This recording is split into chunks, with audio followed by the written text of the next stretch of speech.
اللہ اکبر اللہ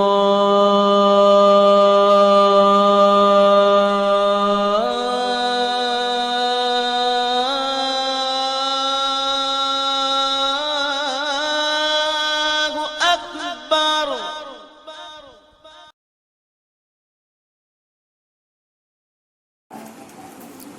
بسم اللہ الرحمن الرحیم الحمد للہ رب العالمین والصلاة والسلام علی سید الانبیاء والمرسلین وعلی آلہ واصحابہ اجمعین اما بعد اعوذ باللہ من الشیطان الرجیم بسم اللہ الرحمن الرحیم وسخر لکم اللیل والنہار والشمس والقمر والنجوم مسخرات بأمرہ ان فی ذلک لآیات لقوم یعقلون۔ صدق اللہ العظیم۔ تمام سامعین پہلے اپنے آقا کی بارگاہ عالیہ میں ہدیہ درود و سلام مل جل کر پیش کریں۔ اللہم صلی علی سیدنا و مولانا محمد وآلہ واصحابہ وبارک وسلم صلاۃ و سلاما علیک یا رسول اللہ صلی اللہ تعالی علیہ وآلہ وسلم۔ ابھی تقریباً 4 دنوں سے ہمارے بہت سے احباب نے ایک سوال کیا ہے اور بار بار وہ سوال دہرایا جا رہا ہے اور پوچھ رہے ہیں ایک تقریر کے متعلق کہ کوئی مقرر ایک بیان فرما رہے ہیں مسند امام احمد ابن حنبل رضی اللہ تعالی عنہ کی ایک حدیث پاک بیان کر رہے ہیں جس میں 12 مئی کو ستارے کے طلوع ہونے اور پھر کورونا کے ختم ہونے کا ذکر ہے۔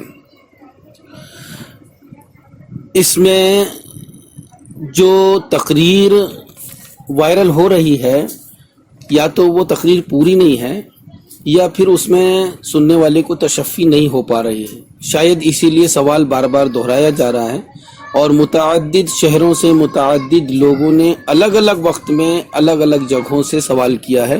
اس کا مطلب یہ ہے کہ یہ تقریر کافی گردش کر رہی ہے۔ تو آئیے ہم اس سلسلے میں کچھ وضاحت آپ کی خدمت میں پیش کریں۔ اس سلسلے میں سب سے پہلے تو میں عرض کروں گا کہ جو مسند امام احمد ابن حنبل میں حدیث پاک ما طلع النجم صباحا قط وبقوم آہۃ الا رفعت او خفت، اس میں ما طلع النجم ہے اور نجم ثریا کو کہا جاتا ہے۔ اور ثریا کیا چیز ہے پہلے ہم اس کو سمجھتے ہیں۔ ثریا ایک ستارے کا نام نہیں ہے بلکہ چند ستاروں کے مجموعے کا نام ہے۔ یہ 7 ستارے ہیں جن میں سے 6 ستارے بہت زیادہ چمکدار ہیں اور ایک ستارہ کم چمکدار ہے۔ اس سے زیادہ بھی اس میں ستارے ہو سکتے ہیں لیکن یہ 7 ستارے کھلی آنکھ سے نظر آتے ہیں۔ جب یہ 7 ستارے نظر آتے ہیں، حدیث شریف میں جو ذکر آیا ہے کہ یہ طلوع ہوں، تو ان کا طلوع ہونے کا مطلب کیا ہے؟ آئیے ہم اس کو دیکھتے ہیں۔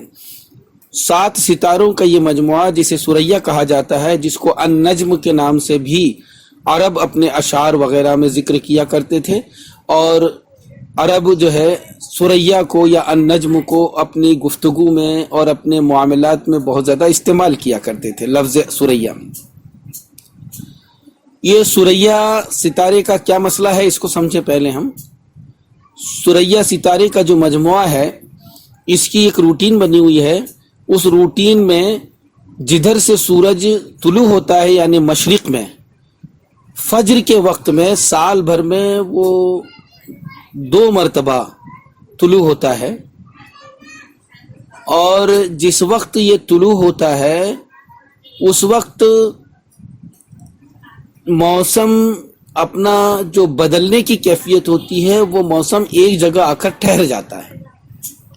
جیسے ابھی 12 مئی کا جو ذکر چل رہا ہے، یہ 12 مئی کو مشرق میں فجر کی نماز کے وقت میں طلوع ہوگا، تو 12 مئی کو گرمی اپنے ایک اعتدال پر آ کر ٹھہرے گی، اور جو کبھی گرمی کبھی سردی اور رات ٹھنڈی اور دن گرم ہے، یہ ساری جو تکلیف والے حالات ہیں یہ سب ختم ہوں گے۔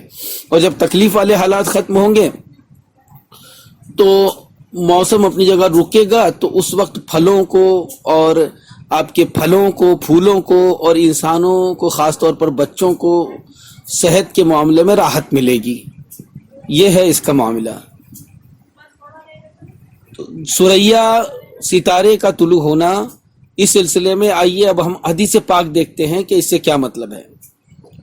تو حدیث پاک، اسی حدیث پاک کی تائید میں ایک حدیث پاک ہم کو بخاری شریف میں ملتی ہے۔ بخاری شریف کا باب نمبر 85 ہے، باب بیع الثمار قبل ان یبدو صلاحها کے تحت حضرت زید ابن ثابت رضی اللہ تعالی عنہ سے ایک حدیث پاک مروی کی گئی ہے۔ اس میں یہ ذکر کیا گیا ہے کہ نبی پاک سرکار رحمت عالم صلی اللہ تعالی علیہ وآلہ وسلم جب مدینہ تشریف لے آئے تھے، اس وقت شروع میں، ابتدا میں یہ حالات تھے کہ لوگ اپنے باغیچوں کے پھولوں کو اور پھلوں کو پکنے سے پہلے ہی درختوں پر بیچ دیتے تھے، پھر خریدنے والا پھلوں کو توڑنے کے بعد پیسہ دیتے وقت باغ والے سے جھگڑتا تھا، اور یہ جھگڑے نبی پاک کی خدمت میں بہت زیادہ آنے لگے۔ اس کے سرکار فیصلہ فرماتے، ان میں صلح کروا دیتے۔ جب فیصلے زیادہ آنے لگے تو رسول اللہ صلی اللہ علیہ وسلم نے یہ مشورہ دیا کہ آپ پھولوں کو درختوں پر کیوں بیچتے ہیں؟ آپ پھلوں کو پکنے سے پہلے، پھلوں کو جو ہے اپنی آخری حد تک پہنچنے سے پہلے کیوں بیچتے ہیں؟ اس کو مت بیچو۔ اگر اس کو آپ پھلوں کو پک جانے کے بعد بیچو گے تو یہ جو بیچ میں جھگڑے آتے ہیں یہ سب کے سب ختم ہوں گے، بیچنے والے کو بھی اطمینان رہے گا، خریدنے والے کو بھی اطمینان رہے گا۔ پھر اسی حدیث کے تحت ایک امام بخاری رحمۃ اللہ تعالی علیہ نے ذیلی طور پر یہ لکھا کہ حضرت زید ابن ثابت رضی اللہ تعالیٰ عنہ کے بیٹے حضرت خارجہ، انہوں نے یہ روایت کی ہے کہ ہمارے والد حضرت زید ابن ثابت رضی اللہ تعالیٰ عنہ اپنے باغیچے کے پھلوں کو ان کے مکمل پک جانے سے پہلے نہیں بیچتے تھے، اور وہ کب بیچتے تھے؟ حتی تطلع ثریا، یہاں تک کہ ثریا طلوع ہو جائے۔ تو یہاں ثریا کا ذکر ملتا ہے۔ جب اس حدیث پاک کے تحت ثریا کا ذکر ملتا ہے اور ثریا سے لگ کر پھلوں کے پک جانے والی بات سمجھ میں آ رہی ہے، گرمی آ جائے گی، جب ثریا طلوع ہوگا تو اس وقت تک پھل پورے طور پر پک جاتے ہیں، کچے نہیں رہتے ہیں، پھول بھی پھل نکال دیتے ہیں، سارے کے سارے شبہ والے معاملات وہاں پر ختم ہو جاتے ہیں۔ اب ایسی صورت میں خصومات مکمل ختم ہو جایا کرتی ہیں۔ یہاں سے اس حدیث شریف سے، بخاری شریف کی اس حدیث سے جو پتہ چلا کہ مسند امام احمد ابن حنبل میں جو حدیث پاک ہے وہ فصلوں اور موسم کے مکمل ہو جانے اور گرمی کی شدت اختیار کر لینے کی طرف اشارے کے لیے ثریا کے طلوع ہونے کی بات کی گئی ہے۔ یہ مطلب حدیث شریف کے اندر نہیں ہے کہ ثریا کے طلوع ہونے سے کچھ نہ کچھ جو ہے وہ ہمارے بیماریوں کے جانے پر اثر پڑے گا۔ یہ اس میں حدیث شریف میں ہم کو ثریا کا اثر ہے، اور طلوع ہونے ہی کی وجہ سے ایسا وہ یہ نہیں، بلکہ ثریا ایک نشانی ہے کہ جب وہ طلوع ہوتا ہے تو اس وقت پھل پک جاتے ہیں، وہ وقت ہے۔ تو اس وقت سے پہلے جلدی مت کرو اور ثریا کے طلوع ہونے تک انتظار کرو۔ جب اس وقت میں تم پہنچو گے تو تمہارا نقصان کم ہوگا۔ یہ تو اس حدیث شریف سے پتہ چل گیا۔ اس لیے کہ اسلام کے اندر ستاروں کے جو اثرات کے تعلق سے ذکر کیا گیا ہے، تو ہمیں حکم ہے کہ ستاروں کو تو اللہ رب العزت نے کیوں پیدا کیا؟ اس لیے پیدا کیا۔ آئیے قرآن شریف کی آیت کریمہ میں تلاوت کرتا ہوں جس میں بہت اچھی طرح سمجھ میں آئے گا۔ وَهُوَ الَّذِي جَعَلَ لَكُمُ النُّجُومَ لِتَهْتَدُوا بِهَا فِي ظُلُمَاتِ الْبَرِّ وَالْبَحْرِ وَقَدْ فَصَّلْنَا الْآيَاتِ لِقَوْمٍ يَعْلَمُونَ۔ سورہ انعام کی آیت کریمہ ہے جس میں اللہ تعالیٰ فرماتا ہے کہ وہی ہے کہ جس نے تمہارے لیے ستاروں کو بنایا۔ کیوں بنایا؟ لِتَهْتَدُوا بِهَا، تاکہ تم سمندر میں اور خشکی میں راستوں کی ہدایت حاصل کرو کہ کون سا راستہ کدھر ہے۔ ستاروں کو دیکھ کر لوگ اپنی منزلوں کو پہچانا کرتے تھے کہ مجھے ادھر جانا ہے، مجھے ادھر جانا ہے، ورنہ رات کی اندھیری میں انسان جنگلوں میں یا راستوں میں کس طرف جائے۔ آج کل جو سڑکیں بنی ہیں وہ ستاروں کو دیکھ کر ہی بنائی گئی ہیں۔ بہرحال یہاں سے پتہ ہی چلا کہ اللہ رب العزت نے ستاروں کو جو بنایا ہے اس میں ہمارا فائدہ ایک یہ ہے کہ ہم لتہتدوا، تاکہ ہم اس میں راستوں کی ہدایت حاصل کریں۔ اور کیوں بنایا؟ دیکھیے دوسری آیت کریمہ، هو الذی جعل الشمس ضیاء والقمر نورا وقدرہ منازل لتعلموا عدد السنین والحساب ما خلق اللہ ذلک الا بالحق یفصل الآیات لقوم یعلمون۔ وہی اللہ رب العزت ہے کہ جس نے سورج کو چمکتا ہوا بنایا اور چاند کو روشنی دیتا ہوا، اور اس نے ان دونوں کے منزلوں کو مقدر فرمایا، یعنی ان کی منزلوں کو طے فرمایا، متعین کیا۔ کیوں؟ لتعلموا عدد السنین والحساب، تاکہ تم سنوں اور حساب کا عدد اچھی طرح جان لو اور سمجھ لو۔ اللہ رب العزت نے اس کو حق ہی کے ساتھ پیدا فرمایا ہے۔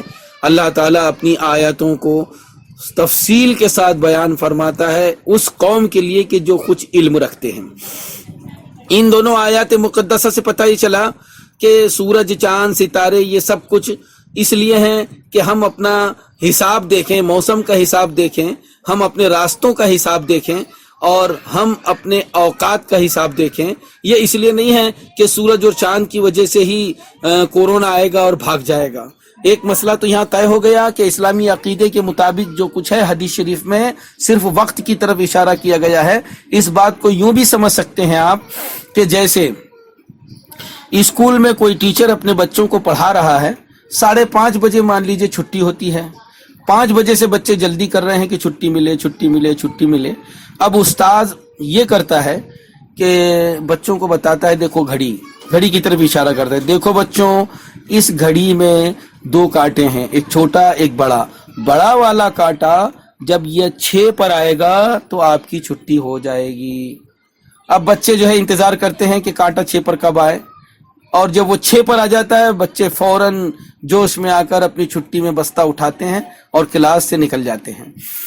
اب یہاں پر اس کا مطلب یہ نہیں ہے کہ گھڑی کا بڑا کانٹا کلاس لگانے میں اور چھٹی دینے میں اثر رکھتا ہے، بلکہ صرف اتنا ہے کہ بچوں کے لیے گھڑی کا یہ کانٹا ایک نشانی کے طور پر بیان کیا گیا ہے۔ بس اسی طرح مثال کے طور پر میں نے سمجھایا، حدیث پاک میں پھلوں کے پک جانے کی نشانی کے طور پر ان ستاروں کو ذکر کیا گیا ہے۔ جب ایک مسئلہ آپ نے یہ اچھی طرح سمجھ لیا تو اب آئیے دوسرا مسئلہ ہم دیکھیں۔ دوسرا مسئلہ یہ ہے کہ جب یہ حدیث شریف پھلوں کے متعلق ہے تو پھر اس کو کورونا اور وبا وغیرہ سے جوڑنا کیسا ہے؟ تو آئیے اس سلسلے میں ہم یہ عرض کرتے ہیں کہ فقہاء کرام اور محدثین کرام کا متفق علیہ ایک قانون یہ ہے کہ احادیث کریمہ میں اگر کوئی حدیث پاک کسی خاص واقعے کی طرف اشارہ کرتی ہوگی تو حکم اس خاص واقعے کے لیے نہیں ہوگا، بلکہ اس حدیث شریف میں جو عام الفاظ ہیں ان عام الفاظ کی بنیاد پر ہی حکم لگتا ہے۔ تو حدیث شریف جو مسند امام احمد ابن حنبل کی ہے تو اس میں ثمار یعنی کھیتیوں کی خرابی کی خصوصیت نہیں بیان کی گئی ہے، بلکہ وہ بقوم آہتن، اور کسی بھی قوم کے ساتھ کوئی خرابی ہو تو ان ستاروں کے طلوع ہونے کے وقت تک وہ خرابی یا تو ختم ہوتی ہے یا پھر کم ہو جاتی ہے۔ تو اس بنیاد پر ہم یہ کہہ سکتے ہیں کہ قوم کے ساتھ یعنی پوری دنیا کی اقوام کے ساتھ ابھی جو خرابی لگی ہوئی ہے یہ خرابی سوریا کے طلوع ہونے کے وقت یعنی 12 مئی یا اس کے 1-2 جب بھی ہو، کسی ملک میں 12 مئی ہے، کسی ملک میں تو 7 مئی بھی ہے اور کسی میں 8 مئی ہے، تو ہر ملک کے اعتبار سے جو الگ الگ ایام ہیں ان ایام میں جب فجر کے وقت میں یہ طلوع ہوگی، یہ سوریا ستارہ طلوع ہوگا، اس وقت تک موسم میں اچھی حرارت اور شدت آ جائے گی، اور جب موسم میں اچھی حرارت اور شدت آ جائے گی تو جس طرح پھل اور پھول اچھی طرح بیماریوں سے پاک ہو جائیں گے، ایسے ہی بہت سی بیماریوں سے انسان بھی پاک ہو جائے گا، کیونکہ عموم حدیث پاک میں جب یہ سمجھ میں آتی ہے بات تو ہم خاص کسی واقعی کی طرف اس حدیث کو مخصوص نہیں کریں گے، بلکہ اس سے یہ اندازہ لگایا جا سکتا ہے۔ میں اب یہ بات خلاصے کے طور پر اچھی طرح پھر واضح کرنا چاہتا ہوں اور بتانا چاہتا ہوں کہ حدیث پاک میں اگرچہ کسی وبا اور طاعون کا ذکر نہیں ہے، لیکن اس کے باوجود چونکہ الفاظ عام ہیں کہ ما بقوم آہتن، تو ما بقومن آہتن و بقومن آہتن کے جو الفاظ ہیں یہ عام ہیں، اور قوم کے ساتھ میں جو بھی خرابی ہوگی تو کورونا بھی ایک خرابی ہے، سردی زکام بھی ایک خرابی ہے، فلو بھی ایک خرابی ہے، اور درخت پر داغ لگنا، درختوں کا پھلوں پر داغ لگنا، اور پھلوں کا کمزور ہونا، پھلوں کا کچا رہ جانا، اور پھلوں کا کچے ہی حالت میں جو ہے سڑ جانا، یہ سارے کے سارے معاملات سوریا کے طلوع ہونے سے پہلے، یعنی موسم میں شدت، گرمی میں شدت آنے سے پہلے تک ہوتے ہیں، اور جب موسم میں گرمی میں شدت آتی ہے تو پھل گرمی کی وجہ سے اچھی طرح پکنے لگتے ہیں۔ اب اس کے بعد ان پھلوں کو آپ توڑیں گے تو وہ پھل اپنے طور پر مکمل کام کے پھل ہوں گے۔ اب خریدنے والے کو بھی کوئی شبہ نہیں ہوگا، بیچنے والے کو بھی کوئی شبہ نہیں ہوگا، پھلوں کی اچھی طرح مقدار سمجھ میں آئے گی، لینے دینے میں پیسوں جو طے ہوں گے وہ فوراً کے فوراً آدمی دے گا، اور بعد میں پھر انسان جو ہے کوئی جھگڑا اور خصومت نہیں کرے گا۔ تو جس طرح پھل کی برائیاں اس میں سمجھ میں آ رہی ہے کہ طلوع سریا کے ہونے کے وقت یہ پھل کی برائیاں ختم ہو جاتی ہیں، ایسے ہی اس سے یہ مفہوم ضرور نکالا جا سکتا ہے کہ بیماریاں بھی سوریا کے طلوع ہونے کے وقت یا تو ختم ہو جائیں گی یا پھر کم ہو جائیں گی، اور یہی بات سائنس بھی کہتی ہے کہ جب مئی کے مہینے میں اور جون کے مہینے میں گرمی شدت کی ہوگی تو انسان کے بدن سے نکلنے والی رطوبات، جو ڈراپلیٹس ہوتے ہیں، یہ رطوبات باہر نکل کر 7 سیکنڈ میں ہی سوکھ جائیں گے، اور جتنی جلدی یہ رطوبات سوکھیں گی اتنے زیادہ چانسز ملیں گے کورونا کے روکنے کے، یہ پھیلیں گے نہیں، کم پھیلیں گے۔ جتنی جلدی رطوبت سوکھے گی اتنے کم پھیلے گی، اور جتنا کم پھیلے گی اتنا کورونا کم ہوتا چلا جائے گا۔ لہٰذا بات سمجھ میں آ گئی کہ 12 مئی کو سوریا کے طلوع ہونے کا کیا مفہوم ہے اور کورونا کے کم ہونے کا کیا مطلب ہے۔ اللہ رب العزت ہمیں حق سمجھنے، حق پر عمل کرنے کی توفیق عطا فرمائے۔ وما علینا الا البلاغ المبین۔